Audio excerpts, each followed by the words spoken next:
Shabbat Shalom. When I was 15, my family went on an East Coast road trip.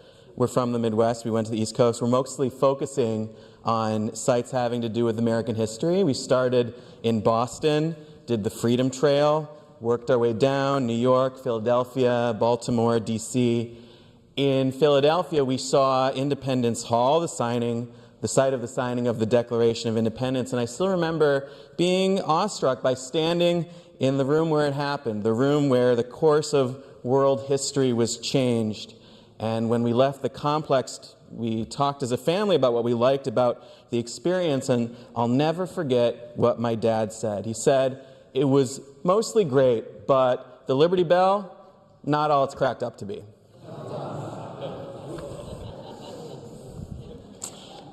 The reason I bring this up is there's a nice confluence between this week's Torah portion and the weekend of Memorial Day, which we commemorate those who gave their lives starting in the 1770s and continuing until the present, so that we today can be free to continue participating in the great American experiment.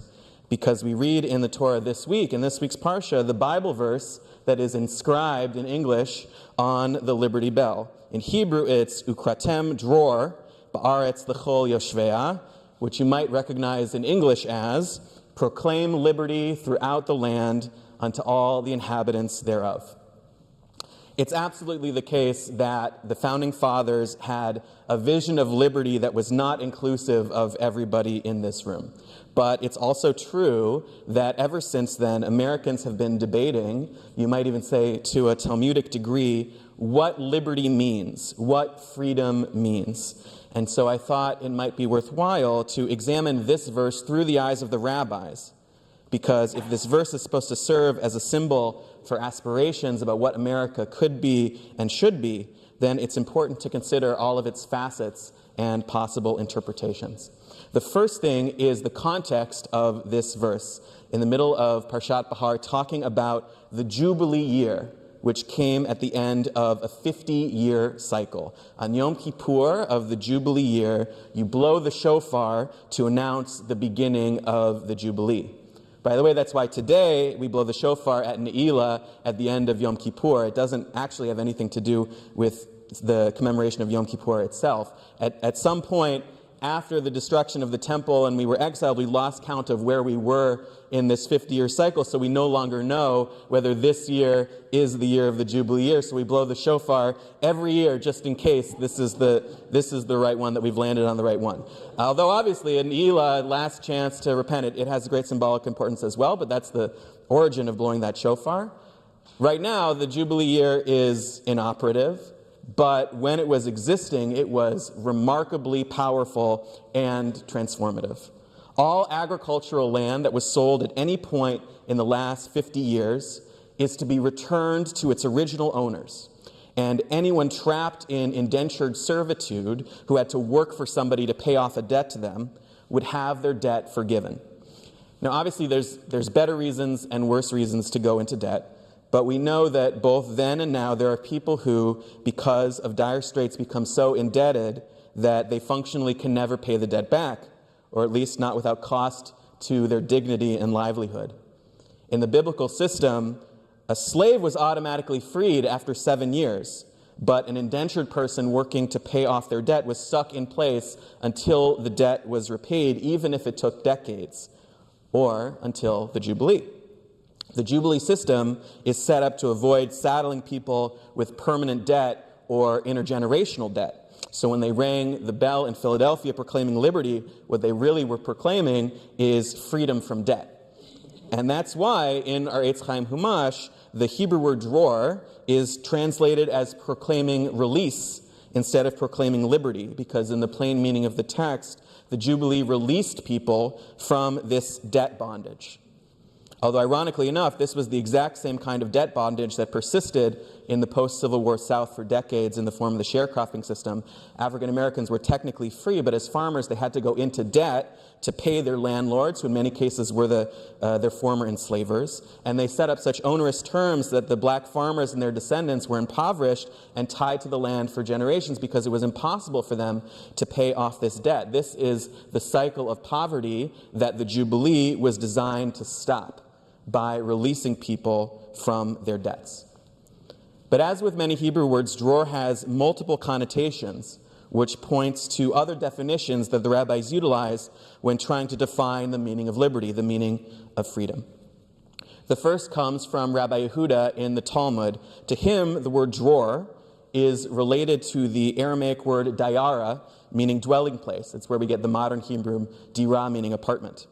So to Rabbi Yehuda, he writes that the relationship between the word for liberty and the word for dwelling place means that true freedom is the freedom to live where you want. And I think there's two components to this. There's finding a home and staying in that home. Anybody who's tried to move in the last year or received a rent increase notice in the last year knows that we have a housing crisis in our city and in this country, in which demand is so much higher than supply that people can't find the homes that they want or can't afford to stay in the homes that they have. Evaluating the specific policy proposals about how to alleviate the housing crisis are worth exploring in depth, and I know there's NIMBYs and YIMBYs and cost benefits and proposals that help renters hurt landlords and proposals that help first-time home buyers hurt people who've already paid off their mortgages, but we have to get down to principles before we can address the particulars. And the point is that housing is a human right and a basic human need according to our tradition. In fact, elsewhere in the Talmud, the rabbis teach us that when you're trying to help a poor person, the very first thing you do, even before giving them any money, is you give them a home. You make sure that they have a home. According to the rabbis, we don't have a truly free society if we have housing insecurity, which includes not just eliminating homelessness, but also making sure that no one has to live under the constant psychological stress of fear that the home that they live in might be taken away due to one missed paycheck or one rent increase. Just like the shofar on Rosh Hashanah wakes us up and asks us to examine our behavior, the shofar at the Jubilee should wake us up like the ringing of a bell and force us to ask ourselves, are we in America fulfilling this aspect of the Liberty Bell's promise? So that's one meaning of the Hebrew word dror. Another comes from the medieval commentator Ibn Ezra, who points out that dror is also the Hebrew name for a bird, for the sparrow. And Ibn Ezra points out that what makes the sparrow unique among birds is that it sings when it's free, but is silent when it's caged. So to Ibn Ezra, the freedom that is being proclaimed through the dror on the Jubilee is the freedom of the sparrow to sing, the freedom of self-expression. We live in a country where the First Amendment protects the right to free speech, even speech that we find difficult or even hateful. On the surface, you could say, yeah, in that sense, we are fulfilling that interpretation of the Liberty Bell verse. When we proclaim freedom, we mean that everyone is legally free to say basically anything they want. But the events on college campuses on the past few months, really over the past several years, paint a different picture.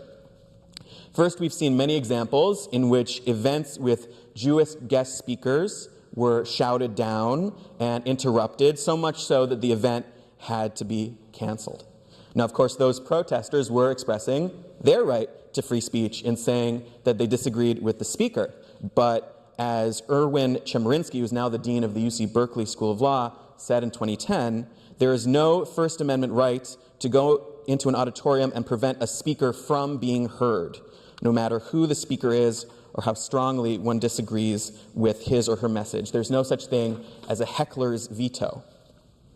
Unfortunately, protecting the freedom to speak, particularly if the speaker is a Zionist, has gotten harder, not easier, over time. Secondly, there are legal definitions of harassment and discrimination which are not protected by the First Amendment. And when Jewish students, and only Jewish students, are forced to take litmus tests to prove that they're sufficiently critical of Israel to be part of campus clubs that have nothing to do with the Middle East, then that campus does not have free speech. Freedom of speech does not mean freedom from consequences. If someone says something that you find hateful, as long as you don't take away their ability to speak, you're within your right to tell them off, unfriend them, boycott them, protest them. challenge is that everyone else also has the right to reciprocate and do that to you. And it's made more complicated by the concept of hate speech. Polling shows that around 40% of Americans want to ban hate speech, to remove hate speech, or what is categorized as hate speech, from First Amendment protections. And according to a poll of Gen Z students from 2019, Jews are slightly more likely to support banning hate speech, 45% in support. Hate speech is banned in most of Europe. Unlike here, it's illegal to be a Nazi in Germany.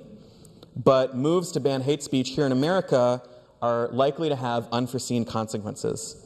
An American judge, given the power to criminalize a phrase that supports a Palestinian one-state solution, is given the same power to criminalize speech that supports an Israeli one-state solution, which is the current position of the Netanyahu government. The Talmud doesn't have a First Amendment. In fact, according to the laws of Lashon Hara, of evil speech, you're not allowed to say something that embarrasses someone else, even if what you say is true. So given these limitations, what is the dror? What is the freedom of self-expression that Ibn Ezra is talking about? A later rabbi, Radak, points out that the sparrow, the dror, is one of the only birds that has the bravery to build its nest in human homes, because, he said, it is free from fear that humans will capture it. And a third rabbi, the Sfat Emet, says that dror is also a synonym for the soul. The freedom proclaimed by the Liberty Bell, according to these rabbis, is the freedom to say what is in your heart, to share all of yourself from your soul without fear of prosecution, persecution, or capture. That's something that's very rare in Jewish history, and it's something that only America could provide in the 1770s, and is still one of the only such places today. There are Jews in our community who grew up in the Soviet Union and other countries where they could not practice Judaism openly, and certainly did not have the freedom to say anything political.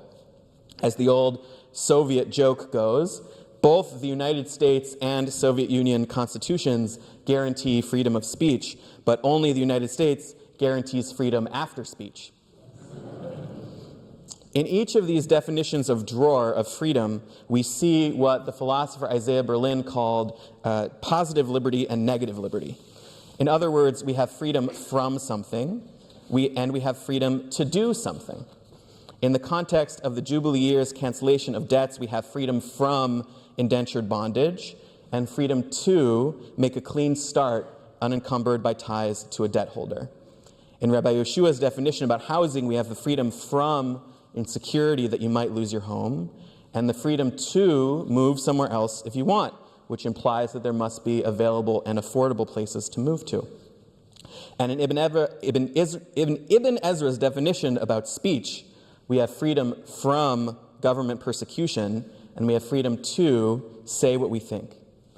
These ideals, like many others from the period of the Revolutionary War and the founding of our country, are not always fulfilled. Our challenge as Jews and as Americans is to work to ensure that our country lives up to these principles and fulfills the ethical visions of freedom that date all the way back to the Torah. When we work to ensure that all Americans have access to the liberty as described in the Jubilee year, freedom from indebtedness, freedom from housing insecurity, and freedom of speech, then we will have finally created a country with liberty and justice for all. Shabbat Shalom.